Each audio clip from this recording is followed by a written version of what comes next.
My name is Aaron Whitnall and I am the Site Planning Coordinator here at Paradise Wildlife Park in Broxbourne, Hertfordshire. I'm incredibly lucky because Paradise Wildlife Park is my family's charity. It's now been in my family's kind of stewardship for the last 38 years.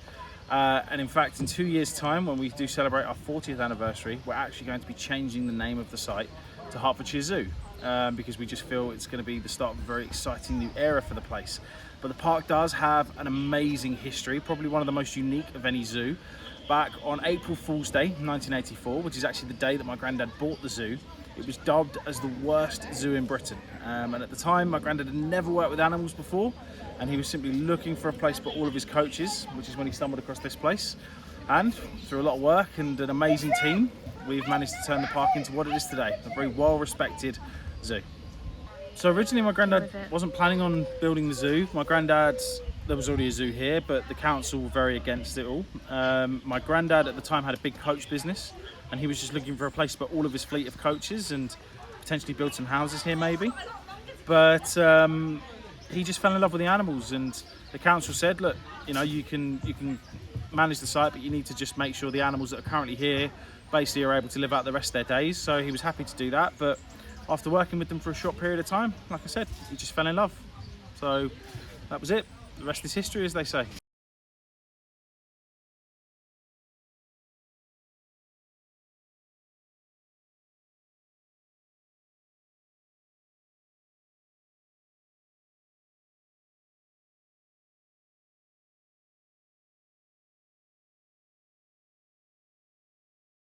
Is to effectively look at the overall master plan that we have for both of the parks. So, for example, I need to take on board everyone's ideas for where we want to see the parks in 10 to 15 years from now. So what that includes is what kind of species of animals we house here, why those species, the way the visitors flow around site, the kind of attractions we have aside from animals, and just generally how we're going to design the habitats as well. So I take on board everyone's ideas, put together some form of layout for everyone to kind of stick to, and then from there we look at what animals we can look at bringing in, what animals we need to move out, and just generally how we're going to continue the evolution of the site as a whole.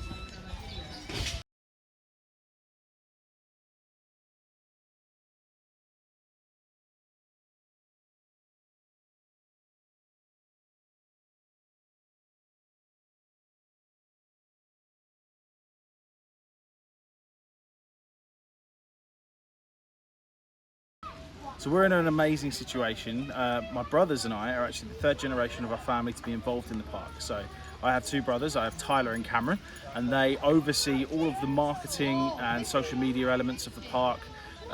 Tyler is a director, Cameron specialises in the social media. My dad, he's a director, but overlooks all of the secondary spend elements of the park, so catering, retail, and any other kind of things that people would pay for when they do get on site. And then my mum, she's the CEO. My granddad and my nan, they're the owners, but as you can imagine at their age, they have taken a bit of a step back now. But we're very excited to be continuing their amazing legacy. And we hope, especially as we transition into Hertfordshire Zoo, when we start in 2024, that we're going to be able to continue that. But working with family is absolutely incredible, to be honest with you. Obviously, we're brothers, so there's always going to be times where you bicker, but in the grand scheme of things, we just feel incredibly lucky to have the setup that we do, very privileged, and we love working together and striving to make a difference, not just here on site, but also around the world with our conservation work.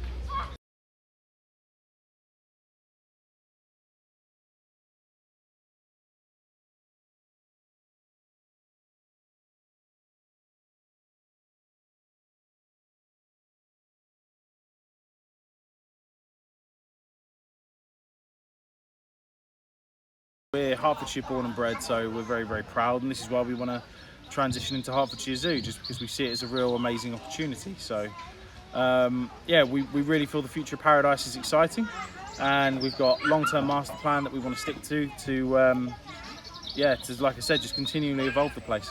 So it's really exciting. That's a big part of why we're turning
and yeah, continue.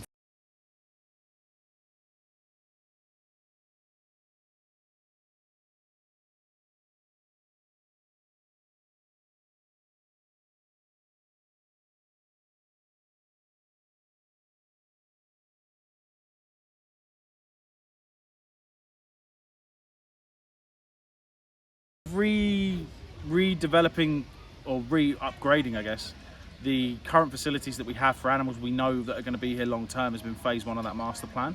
We're still a few years into that. That will continue into Hertfordshire Zoo, and then following from that, we'll then start to really explore some new species that will sadly be threatened, but ultimately if we can bring them here, raise the awareness about them as a species, because some of them will be very unique that people may not have heard of before, make amazing habitats for people to view them in, then you know, we think we're going to create a really exciting zoo here for everyone to enjoy.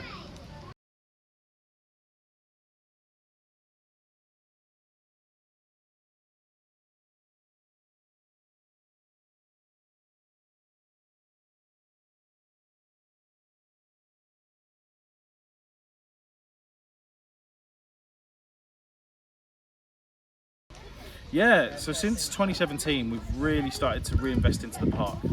So the last 5 years have been a whirlwind for us. We built a really amazing anaconda habitat. We then built our world of dinosaurs, which again has pretty much doubled the size of what you can do here at the park, and has also helped us to bring in extra income to then rebuild fantastic new habitats for the lions, the tigers, the reticulated pythons. And now, in the moment, we're in the middle of building an area for the sun bears, binturongs, otters, and our jaguars. So, and at the end of this year, we're then also going to build a new area for our lemurs. So, it's really helped to, you know, renovate the zoo and ultimately bring that park into it. Well, bring the park into a real kind of modern feel, which is what we're aiming for. We want to be renowned for our animal habitats. We want to be renowned despite being small, and you know, we really feel like we're on the right road, and we've got fantastic momentum because of that. So Land of the Tigers is probably the most ambitious animal project we've done, because we're the first exhibit in the UK that actually has tigers and fish that coexist together. So that's really, really unique, and it's gone down really, really well. You can also watch the tigers if they're underwater, which again is a unique thing for people to see, and allows the cats, should they want to show that behaviour. And then what we're now doing with the bears in terms of a mixed exhibit is also incredibly unique. We've got the bears, binturongs and otters that again will all coexist, but the important thing about how we're designing the habitats is that we're giving the animals as much choice as we possibly can. So if the animals don't want to mix, then they don't have to. If they do want to mix, then they can. And should it not work, then at least all the animals have got their own habitats that they can then split off into.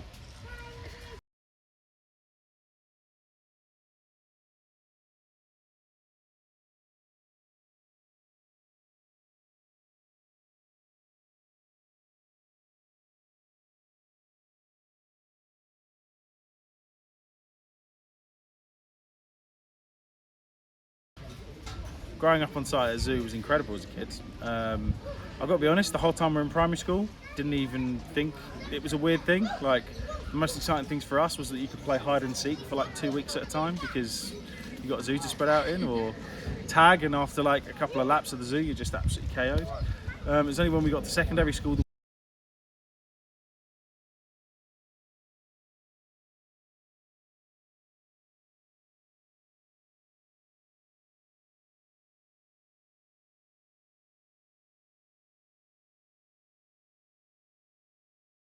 we're just incredibly lucky. We've had some amazing experiences here at the park, growing up with some beautiful animals, and we've been able to go out to the wild and see them do some amazing things out there as well. So the main thing for us is that we just want to continue to develop the park, continue to make it a paradise for all animals, even though obviously we're changing the name, and not just animals, plants as well. And yeah, we just hope we can make an amazing zoo that people will love coming to visit, but also one that supports conservation globally.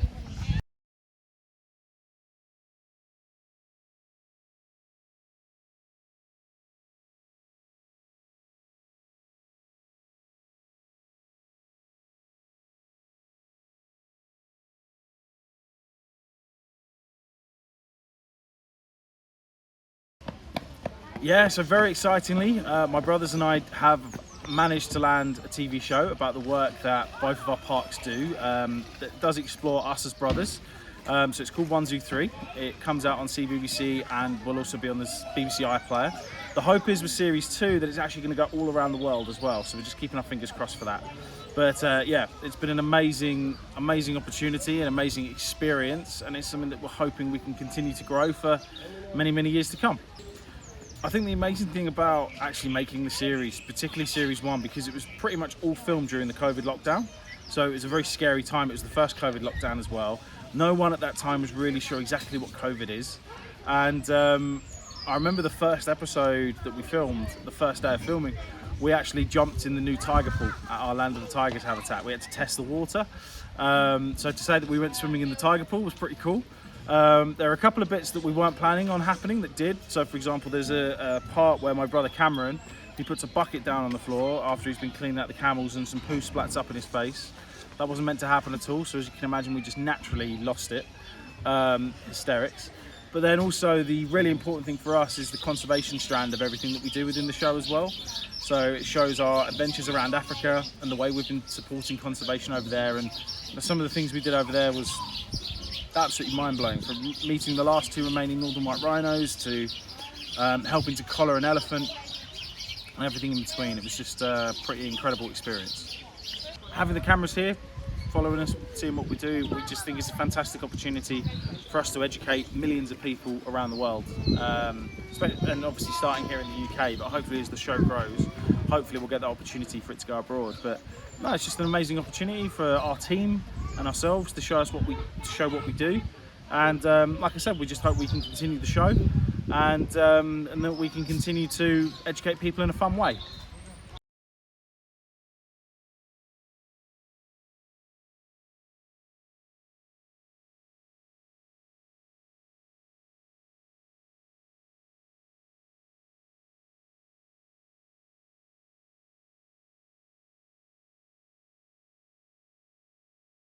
So one thing that we're very proud of here at Paradise is that Size for Size, we are pretty much there with anyone else when it comes to what we do for conservation. At the moment, we're actually in the middle of putting together our conservation strategy, which we'll announce over the coming years. Not that we haven't had one already, it's just we're making one that's a bit easier for public to understand. But no, we've supported conservation projects all over the world for the past 30 years. The year before COVID, or the couple of years before COVID, we actually had team members in 5 different continents all around the world actually going out and physically getting hands-on with the conservation work as well, working with local communities, working with local conservation rangers. And again, now that we're starting to come out the back end of the pandemic, we're wanting to up our efforts even more. So we want even more people to try and go out and support conservation work. We want to raise more funds to support conservation work. We just want to make a bigger impact globally as well by partnering with some of the other amazing conservation charities there are around the world.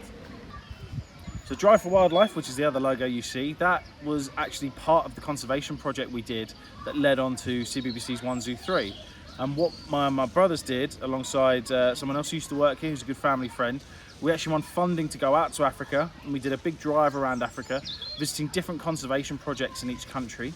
We were able to film those projects to show the incredible work that's being done, and also to help educate people about the threats facing animals in these different parts of the world.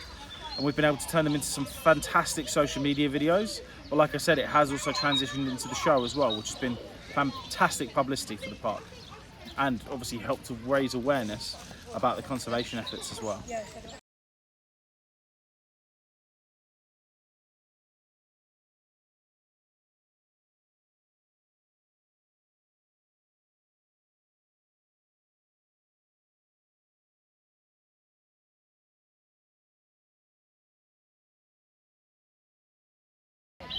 The Big Cat focus started before I was around, to be honest with you. Big cats became my granddad's passion, and there were big cats here when he bought the place. Sadly, they weren't kept in the best conditions, but he's done some amazing work to get them into nice habitats. And yeah, it's just kind of stemmed from there really. Just fell in love with cats, and cats have become a big part of our family, and obviously a big reason for why we do everything we do. So even though we do diversify a bit more now and help more species, cats will always remain the heart and soul of everything we do, which is why we've continued that legacy by having the tiger in the new Hertfordshire Zoo logo, which is also the same tiger that's in the Big Cat Sanctuary logo. So it also subtly ties the 2 parks together.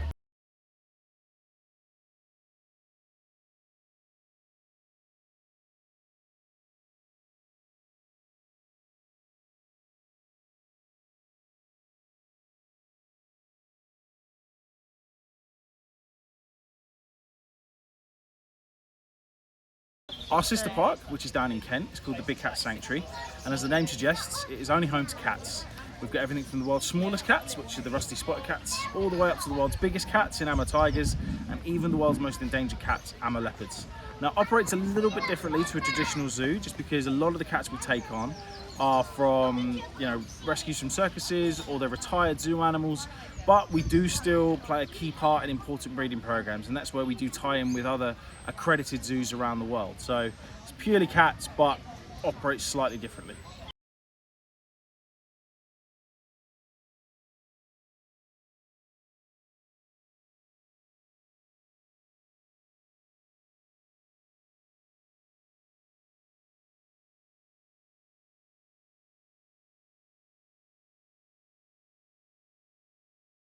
I think once the sun bears arrive, the sun bears are going to be my favourite.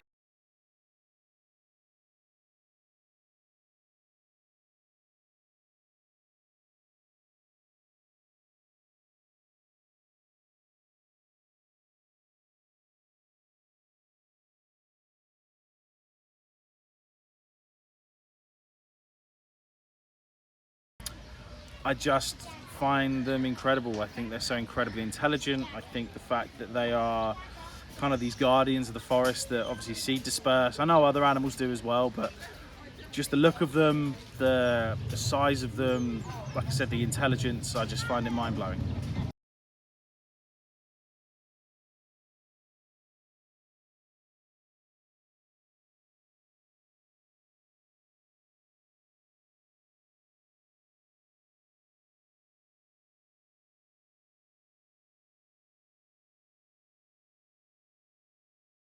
So the big plans for this summer are, firstly, we've got the Bears and the Jaguars opening, which is really exciting. 1, 2, 3 will air as well, again, very exciting. And then down at the Big Cat Sanctuary, we have our annual open days as well. So it's going to be a busy summer. We also have our summer evenings events here at Paradise.